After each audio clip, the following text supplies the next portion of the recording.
Ladies and gentlemen, we are finally going to the OG of OBEs, and I'm talking about Robert Monroe. Finally finished his first book of three, the beginning of the books that he wrote, Journeys Out of the Body. Now, quick caveat.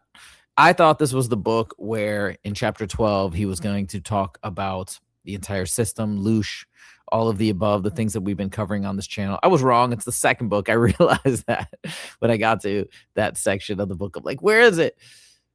But that's all good. We are going to read the second book potentially after the retreat, after I go to the Monroe Institute. So as I'm recording this video now, this video is I'm going to set it up to come out later. So it's not going to be released the same day. But as I'm recording this video, I am several hours away from going to Monroe, to the Monroe Institute. And once I arrive there, I believe I will not have access to my devices. So I'm going to be off the grid, so to speak, for some time. But I wanted to record this video and get it set up to release while I'm in the retreat. So that's what I'm doing right now. Thought it was only fitting that I at least read one of his books before the retreat began. So here it is. Now, what I'm going to cover in this video, it's not going to be a super, super in-depth recounting of the entire book. There's so many facets to it. There is a protocol for achieving an OBE, and I basically used ChatGPT to help me summarize a very general description. But if you guys want to get more details on his protocol for achieving an OBE, I would definitely recommend buying this book and reading that section a little bit more closely. He's got a lot of stories as well, and accounts from his various OBE explorations. One account is really crazy where he actually physically pinches somebody and they react, and then they remember that pinch later and they had no idea where that pinch came from because obviously he was doing it from the second body. So there's a lot of really, really good stuff, but I've extracted just a handful of excerpts that I thought were interesting that I wanted to discuss a bit further. And so without further ado, let's get into the mix. Let's jump into this historic, this is super impactful book from Robert Monroe, Journeys Out of the Body. Okay, so as we begin, remember, this book was written way back in the day, a long time ago, 60s, I believe, and or at least a lot of the accounts are from the 60s. I can't remember the exact date of publication. Anyways, but at this point, it's funny because that was, let's say at least 50 years ago.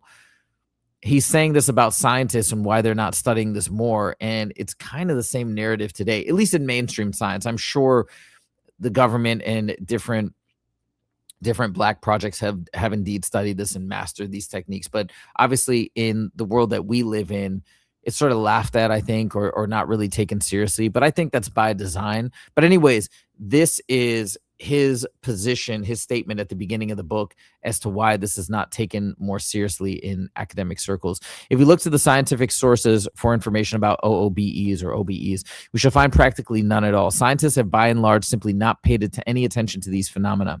The situation is rather similar to that of the scientific literature on ESP. Phenomena such as telepathy, clairvoyance, precognition, and psychokinesis are quote unquote impossible in terms of the current physical worldview. Since they can't happen, most scientists do not bother to read the evidence indicating that they do happen. Hence, not having read the evidence, their belief in the impossibility of such phenomena is reinforced. It's a bit of a tautology.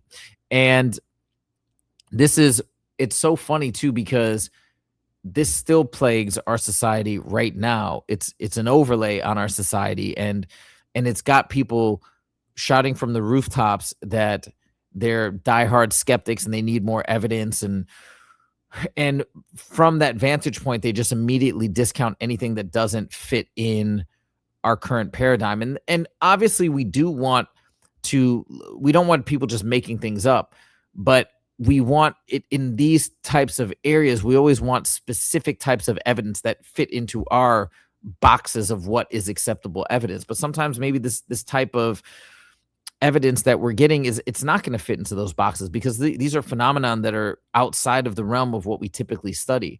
And so we can't be so picky and choosy and just say, oh, well, that evidence is not convincing because it can be explained away by this, that, and the other.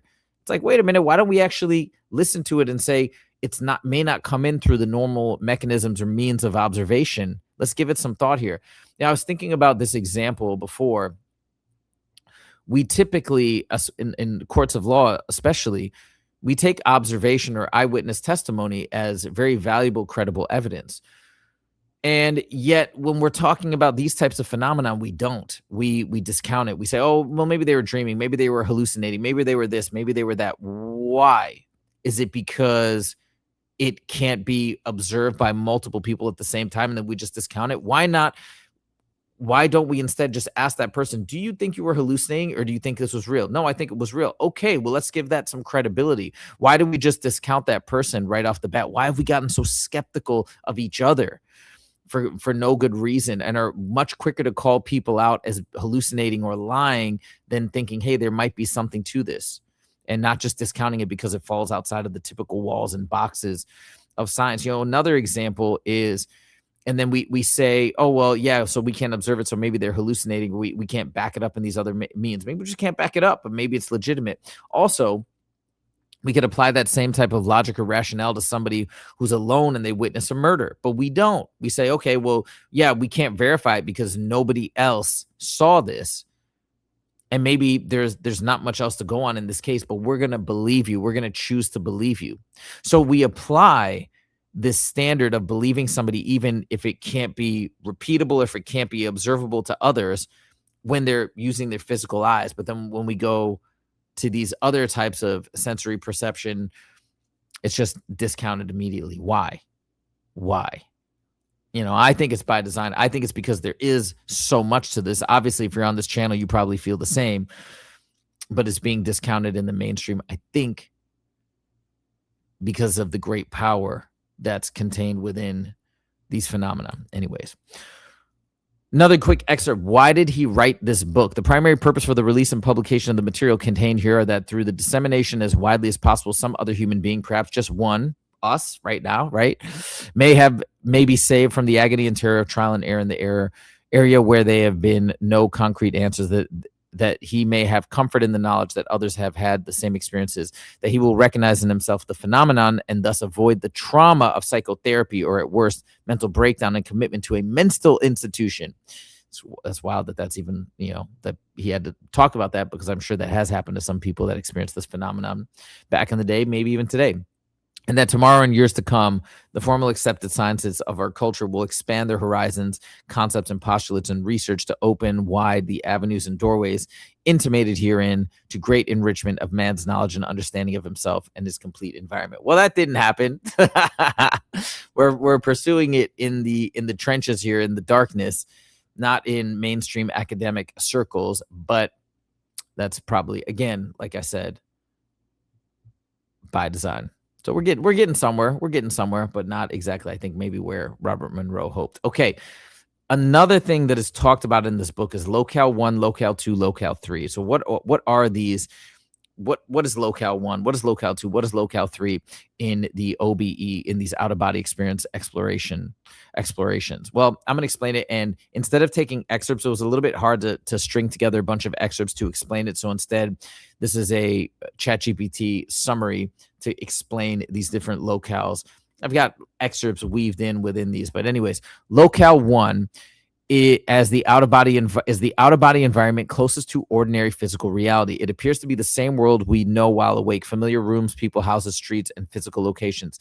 The difference is that Monroe experiences it from outside the body, often floating, moving through walls, or observing people and places from a non-physical perspective. Locale 1 is essentially the real-time physical world as perceived during an OBE. So this is the traditional out-of-body experience, and you're in our world. You're floating around. You're seeing people in their houses or in different locations. There's a really interesting story where he goes to a female that he knows, basically in the real world, but in his second body, and he is able to pinch her, which is very interesting, that the second body is able to make physical contact with the material body. Not all the time. He's not going around smacking people and doing all sorts of crazy stuff. But in this instance, he really concentrated and focused and pinched her. And then she later said, "Oh, I felt that pinch. I didn't know where it came from. That was you." And she was very shocked. So that was an interesting revelation. Okay, what is Locale 2? Locale 2 is really interesting. This is the much not stranger non-physical realm Monroe encounters beyond the physical world. It is a highly thought, responsive, fluid, symbolic, emotional, and often difficult to interpret with normal human logic. In Locale 2, thoughts, fears, desires, and expectations can shape the environment. It's very thought-based. And beings or presences may appear in forms that reflect the observer's state of mind. Monroe presents this realm as vast, unstable, and deeply connected to consciousness itself. In fact, he says that consciousness is our engine there. It directs you. You can, I can't remember if he said specifically you can manifest things, but you can change your shape and things like that. It just says in Locale 2, reality is composed of deepest desires and most frantic fears. Thought is action, and no hiding layers of conditioning or inhibition shield the inner you from others. Where honesty is the best policy because there can be nothing less. You can't mask things. You can't hide things. It's all out there in the open. Locale 3 is Monroe's term for an alternate physical-like reality that does not seem to be the same as our Earth. In this realm, an alternate universe. In this realm, he finds himself in a world with people, cities, technology, customs, and daily life, but with noticeable differences from our own reality. It is not simply a dreamlike astral zone. Monroe describes it as coherent and structured, almost like a parallel world or alternate dimension, where he temporarily inhabits or connects with another version of embodied life. So he says here in summary, it's proved to be a physical matter world almost identical to our own. The natural environment is the same. There are trees, houses, cities, people, artifacts, and all the appurtenances, I don't know what that word is. I assume characteristics of a reasonably civilized society. There are homes, families, businesses, and people work for a living. There are roads on which vehicles travel. There are railroads and trains. Just very interesting. This is a trip. This is from one of his accounts in, I believe, actually, I'm not sure if it's Locale 2 or Locale 3. I can't remember. I want to say it's Locale 2. But the reason why I'm including this excerpt is because this very much reminds me of what people describe happening when we pass away, when we move into the white light and we have entities greeting us and meeting us that basically appears our family members, deceased relatives, and or religious figures. And he sees this, and he sees it, and he understands it's a manipulation, and then he watches the shape-shifting happen, like revert back to whatever the original form of this entity was. So this is a trip. Then, as I was trying to hold off the first, a second climbed on my back. So he's moving around in this realm, and these entities are climbing all over him. Holding the first, so he's fighting them off. Holding the first off with one hand, I reached back and yanked the second off me and floated over into the center of the office, holding one in each hand, screaming for help. I got a good look at each, and as I looked, each turned into a good facsimile of one of my two daughters. I seemed to know immediately that this was a deliberate camouflage on their parts to create emotional confusion in me and call upon my love for my daughters to prevent my doing anything more to them. That's pretty intense. The moment I realized the trick, the two no longer appeared to be my daughters. Desperate for a solution, I thought about fire, and this seemed to help a little. However, I got the impression that they were both amused as if there was nothing I could do to harm them. By this time, I was sobbing for help. I just thought this was, I'm sure you guys find this fascinating as well, that this was snuck in here in one of the stories or one of the tales of his experiences that he remembers. And that's exactly what so many other folks have described happening in the astral when we pass on to manipulate us. This was a clear attempt to manipulate him, right? To create emotional confusion. Crazy. Now, you guys probably have heard of this concept of the silver cord. I believe, but I'm not sure. I think that this might be a concept that was coined by Robert Monroe. In this little paragraph, he talks about the silver cord. So these are all, actually, again, there's a lot more detail in the book than what I've included here. See how it says sixth here? He goes through 7 different observations of the second body and a lot of really interesting ones. I think I've included another section as well, talking about the intelligence of the second body, but he talks about the touch and all these very interesting details. So if you want to get all that information, I definitely recommend going and reading this book, at least these sections. But anyways, in this particular section, he's talking about the silver cord in particular. So what is the silver cord? So I'm going to check this out. 6, direct investigation tends to support the premise of a connecting cord between the physical and the second body, the energy body that leaves the body in OBE, as described many times through the ages in esoteric literature. What purpose is served by this connecting link at this time is unknown. It can be speculated that the second body and the intelligence inhabiting it still exert control over the physical via this communicating link. It seems probable that messages also travel by this method to the second body from the physical, as witness the call to return from the poor circulation in the cramped arm and the warning knock on the door. So he's saying basically, I think he's talking about where he had a cramped arm while he was having an OBE and that yanked him back into his body. If the connection is maintained, it must truly be a highly elastic substance, much like the second body itself, in order to stretch the seemingly infinite distances called for it. But so this is where he's describing this cord that basically when we leave, we're not just leave. We don't just bounce. We're not just out and floating around and bouncing around with no connection to our physical. There's some attachment. Maybe that's why it's so easy for people to just think of your body and shoot back into it. Maybe there's other purposes for it, but we are still connected to our physical body. And hopefully, I think this should be a good sign for people like myself that are about to embark on this journey, that if you're worried about, which I'm not, honestly, but if you are worried about slipping away from your body and not being able to find it, I don't think that's a thing. I think you are connected throughout those entire experiences. Okay, this is one of the things that he recounts about the energy body. And this was very interesting to me because you would think maybe you would have some different extrasensory perceptions. And you do. He does talk about some extrasensory perceptions that you gain when you're outside of the body. But intelligence specifically is not amplified.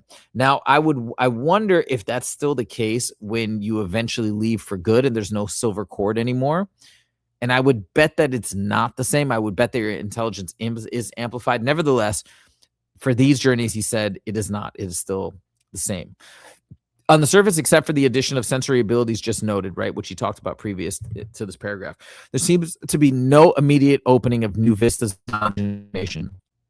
There's no jump in IQ by the standards applied in the physical world. There is indeed a new kind of intellect at work, but it is in a form that seems incomprehensible. This composite mind uses the experiences of living in the physical, but applies them only when they fit the event or incident.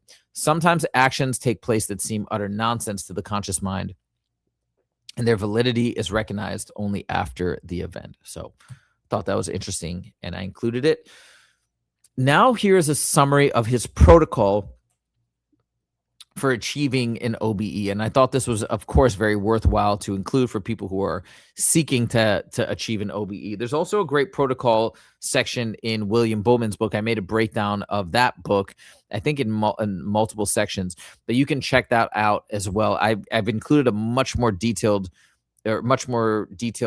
collection of excerpts regarding the protocol. But anyways, this is in one quick paragraph, basically Monroe's protocol. But like I said, there's more to it.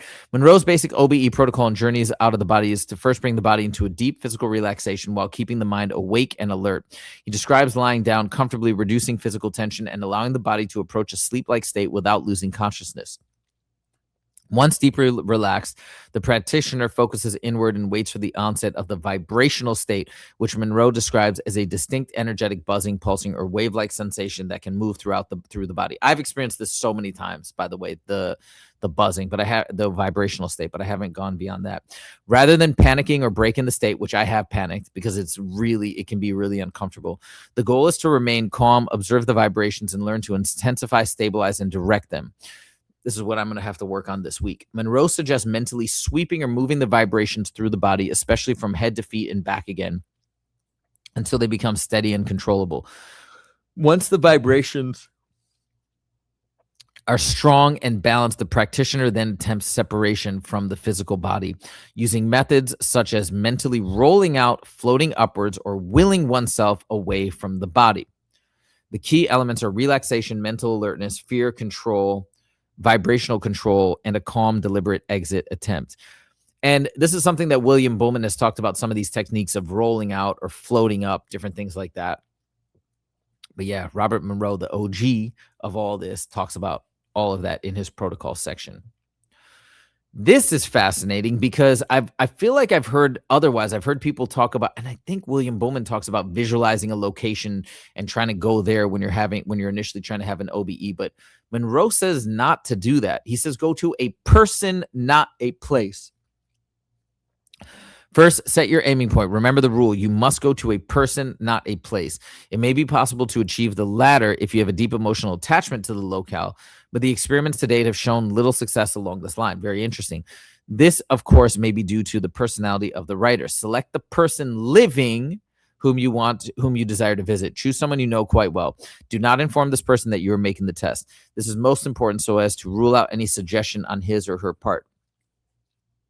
Make this selection before you enter the vibrational state and before you start your relaxation process.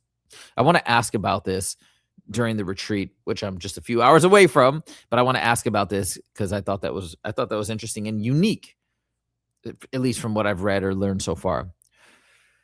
Now, as we come to the end of this book, he makes some very interesting statements here about this power, these abilities to leave the body, and what this really means for humanity. Many, if not all, living human beings have a second body. For reasons yet unknown, many, if not all, human beings temporarily separate from their physical bodies. This is done without conscious memory, except in rare instances. Far more rare are those instances when separation is obtained with conscious intent. However, the latter case poses some startling statistics and probabilities. It is inconceivable that one experimental ability is unique. If one person can perform this dissociative action, there must be others now living who can do the same, probably more efficiently. And of course, today we know this to be true. If you're dialed into all this information like we are. But how many others are there? Can one person in 1,000 do it? In 10,000? In 100,000? In 1,000,000? Let us assume that only 1 in 1,000,000 can perform the second body consistently and consciously. This means that as of this moment, there are more than 3,500 humans now living. I assume this is when the population was 3.5 billion. There's way more than that now. Who can operate in the second body probably better than I can. Such a group, if organized, can control the destiny of mankind. Which leads to the question, are any of them organized now? And do they now control our destiny? I thought that was a really interesting observation. And it's not just about this, the ability to have an OBE, but all of these types of psychic powers that may exist. Remote viewing is a piece of this as well. And yeah, are they being utilized? I think they surely are. I mean, we know that this program was commandeered by the CIA for 23 years. Come on, it's got to be perfected and being leveraged, certainly, as are a multitude of other technologies, either reverse engineered from extraterrestrials or whatnot, or just created and worked on in these covert black budget government programs that just we're not privy to. So certainly a lot of these things are controlling our destiny, and we're just unfortunately unaware to a lot of this information. So there it is. That is the end of my quick summary of this really awesome book. The book, though, that I can't wait to read is his second book, because now I know that has that entire section on all the stuff that we've been studying and focusing on this channel in terms of how the whole system is operated. What is this world? What is the purpose of it? What is illusion? That's when Robert Monroe extracts all of this information. So I can't wait to read that. I'll probably read that. I'm going to have to read that either during the retreat or probably after the retreat, to be honest. I want to be really focused in the retreat and in the zone. And that's it. That's all I got for you guys. This amazing review or this amazing book, which I've reviewed, and right on the heels of going to Monroe. So I'm about to pack my bags. I may make one more video, but then I'm packing my bags and I'm on my way. And next time you guys see me on the live, it will be after I've gone through this incredible journey. That's all I got for you guys. Let me know your thoughts in the comments. Thank you guys so much for joining, and we'll see you in the next video. Take it easy.